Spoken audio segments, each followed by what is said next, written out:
Hello, Hello, what are you doing here? I'm here to make a research on the social life of small urban places. Oh, nice. What have you got so far? Let me tell you what I am up to today. Today I am going to observe where people stand to talk in a large space.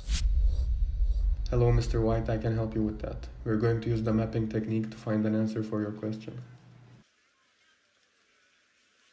Here it is. It seems like people don't stop to talk in the middle of a large space, Mr. White. According to the mapping method, there are only a few people standing in the middle. Thank you, Mr. Gell. See you soon. I really like this guy. Anyway, apart from this, Mr. Nemeth, I have got a not so surprising, but real true observation. What makes a plaza successful is the availability of sitting places, because people tend to sit where there are places to sit. I truly agree with you, Mr. White. Moreover, a place with trash and dumpsters, plugged water drain, and lack of seating all contribute to an empty space, which is uninviting.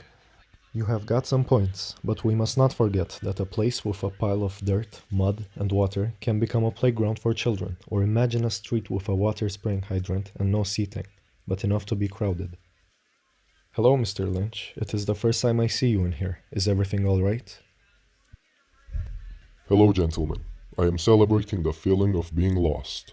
There was a huge statue which you could sit on, but most importantly, it was my landmark. In other words, my way to my new home. But unfortunately, they moved it. I was missing the feeling of being lost, so I turned my phone off and started wandering through the city's paths. Hello, Mr. Lynch. Taking a walk while observing the surrounding life can be more or less systematic, but the aim is that the observers has a chance to notice problems and potentials for the city life. Knowing that paths are very important elements of a city. Next time try using the test walk method, Mr. Lynch. I really like this guy. Anyway, I have to say you have a point, Mr. Lynch. That statue was very important because it fed its spot. It was sittable and it aroused curiosity. Now where it is moved, no one sits on it. Inhabitants should be able to actively form their own stories and create new activities. Urban elements should not be designed into precise and detail final, but an open-ended order. Exactly. For example, movable chairs or sittings with leggings offer the user a lot more combinations on the way to finding their most comfortable location. Well, movable chairs can be a thing, but cafes which occupy a large space are not a good solution for all users, because they are open to paying customers only.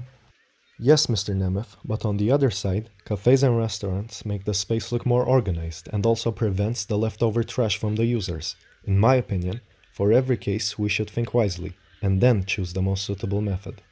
The use of security cameras and a photo-taking guard can be enough to keep the order. In my opinion, 50% of building frontage should be for retail activity. Hello friends, I was passing by and heard you talk. I would like to add the fact that there are introverted people in the society and we should not forget about them. According to my survey from 3,300 households, 20% are introverted people.